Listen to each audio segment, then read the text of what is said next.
Hello booktube! I've decided today that I'm going to do a book haul but also of other wonderful things in my new fancy writing nook.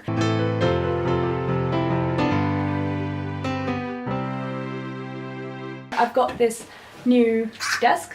I don't know how well you can see from there. It's got like this map here and it's glass on top and it's beautiful and I love it. And I got it from my friend Emily, who is part of a family of my best friends, and they are moving house, and so I have inherited a lot of things from them recently.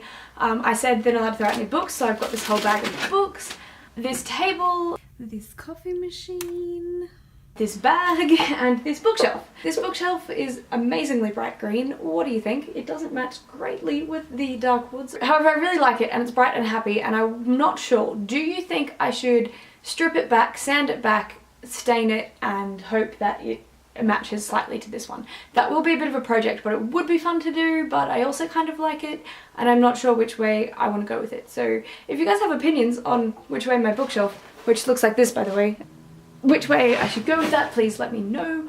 On to the books. So I'm going to start with this little lot here because they're the oldest. The first four I got from one of those dump shops in Cooma when I was visiting my parents. Lisa Kleypas' Secrets of Summer Night and The Lost Art of Keeping Secrets by Eva Rice. So I picked them up just because they looked like they'd be fun, easy reads, bit of chick literature I thought. Oh, 44 Scotland Street, which I'm really excited about actually. It has the words, and let me read them to you. Dry, funny, hugely entertaining with its glittering cast of rogues, oddballs and innocents. It's witty, incisive and humane in its observations. So that is so very, very everything keyword that I love all the time. I should make a TBR pile of ones I intend to read quite soon. I'll put it right here. And then I picked up this one because I thought it was blank. It just looked like a blank pile of papers and I was like, what the hell is that? It intrigued me, and I think it might be about a post-apocalyptic sort of dystopian future, because that's just the vibe I'm getting from the kind of shiny, there is things. You can see it says pure, maybe you can see that. So the next book, a friend of mine dropped into my letterbox because he had 2 copies and he was like, you don't have a copy of this and you need one.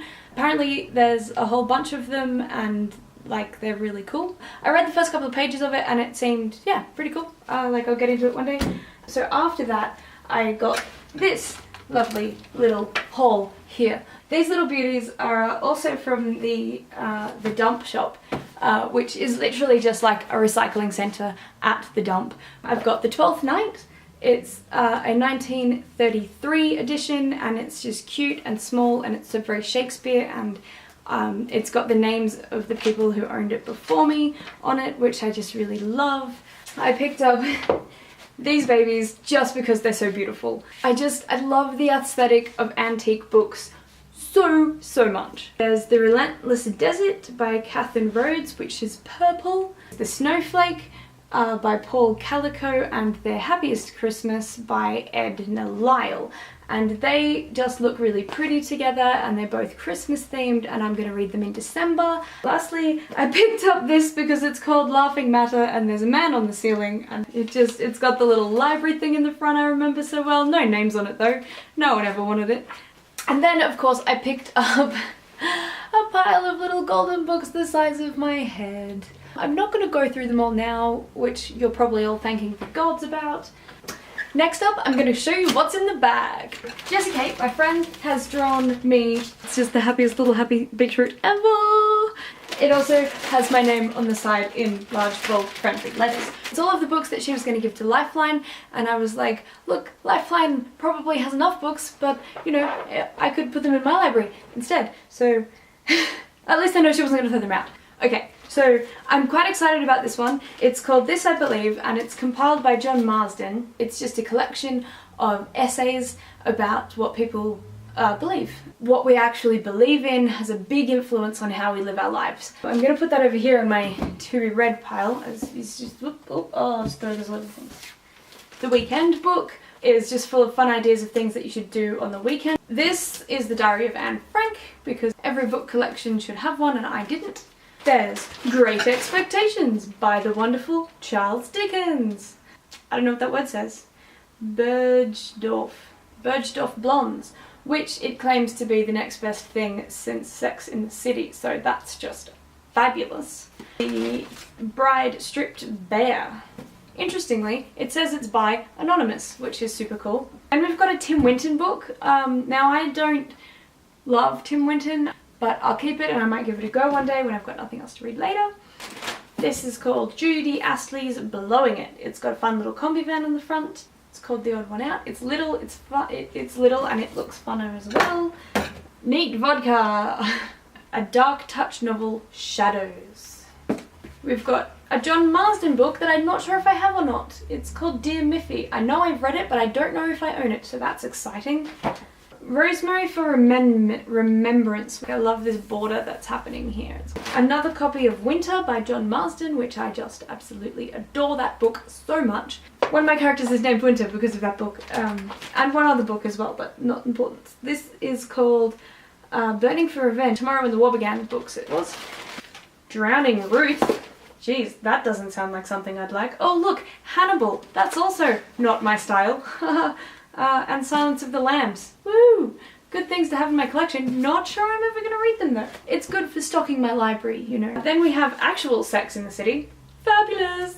The Brown Ink Diary by Rose Moxham. I know nothing about this, but I want to read it. It looks interesting. Looking for Alibrandi. I read this in high school. Was that even this book? Something about a mother wearing pajamas. And then we have The Dream of Scipio. Some word I can't pronounce. Oh, we've got a box set. I like a good box set. That'll look nice. They look like they might be mysteries or creepy things about missing children. A Child Called It, A Man Named Dave, and The Lost Boy. Oh, this I need. This is a dictionary of dreams. I've been having bad dreams recently. We've got Paul Stewart's The Midnight Hand. It's truly creepy. My Sister Rosa. She hasn't hurt anyone yet. Seems creepy as fuck. Please don't fall any further. I'm bad at this. No Snow in December, an autobiographical novel. Wuthering Heights by Bronte. Now I own a copy, so I really have no excuse as to why I've not read it. And lastly, this looks like a John Marsden book. It is. It's the first of the Ellie Chronicles, While I Live. So, those are the books from Jessie Kate. But wait, there's more. If you keep watching for the next 10 minutes, you'll receive visuals of the books I've bought. Okay. You may know that in my last video I went to the Lifeline book fair. I had spent exactly $47 and I received 10 books. These are those books. We've got this one, which is just quaint and gorgeous and lovely, and it reminds me of the little Shakespeare one. I think they'd go really well together. It's got a nice feely texture. A 1900 book by Makepeace Thackeray, William Makepeace Thackeray, and it's all about snobs. The contents is a list of snobs like the royal snob, military snobs, university snobs, literary snobs, dining out snobs, party-going snobs. My dad said he was the Oscar Wilde of his days. Speaking of Oscar Wilde, I picked up The Importance of Being a Wit, a collection of insults by Oscar Wilde. There were 3 books in this section about Oscar Wilde quotes compiled by the same lady named Maria Leach, which I had to choose between them because I couldn't afford myself all 3. That would just be too luxurious. This is the Cynic's Dictionary. This is really funny. So it chooses words and it defines them in different ways with quotes from people. So for example, a narcissist, someone better looking than you are. Or an expert, a person who can take something you already know and make it sound highly confusing. So then I bought Charles Dickens' Christmas Carol and other works. So there's a movie coming out about Charles Dickens and A Christmas Carol, and I'm so excited by it. So when I went into the Lifeline book fair, I had in the back of my mind, I'll go through all of the section of classics and I will find Charles Dickens' A Christmas Carol and I will buy it, and I tell you what, it took some looking for. So I know the story of A Christmas Carol so well, but I've never even tried to read it before, so I'm really looking forward to that one. It's going on the TBR pile, which is over here behind all of that. And then I also picked up Casanova because I love the movie. And this book, which I can't pronounce, and I should have looked up, and I didn't, but I've read the word a million times. In The Nightingale's Eye by A.S. Byatt, which says it's clever, perceptive, compassionate, and beautiful. Of course, I picked up a handful of little golden books. Not quite the size of my head this time. And then, in the other section that wasn't even with the little golden books, I found a treasury! So I only have one other of these. I'm not sure how many there are, but I now have two, and it's just glorious. It's multiple little golden books all together in one, and it's pretty and I like it. And lastly, for books anyway, I bought these because they're so pretty. Actually, I'd heard of the title. I think there's a show my mother watched called Lark Rise to Candleford, which I haven't actually watched any of, but I know she really enjoyed it, so I decided to pick up that, and if I don't read it or like it, she can. So it's got all these really pretty British countryside pictures and cottage gardens and old photos. Hollyhocks are my favourite flower, and there was one in there and I was just like, sold!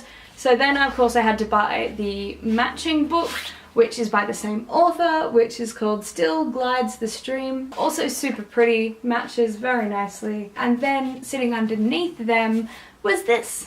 The same thing but in green, and it's called Cider with Rosie by Laurie Lee. And I had to buy all three because there's no way I could just divide the siblings like that. Like, that would just be cruel and mean and heartless. So I bought them all.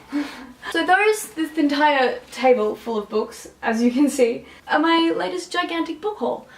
There's one more thing I want to talk about real quick. So, as Jessie Kate was moving, she also gave me this bag that because she was going through all this stuff and she found that she doesn't really use this bag much anymore, but she got it from, I think, Turkey or somewhere, and it's soft, it's glorious, it's leather, and it's really nice. I'll use that as a sort of handbag, but I also found I guess it's sort of like a briefcase. I'm gonna call it an art bag. It's Italian leather.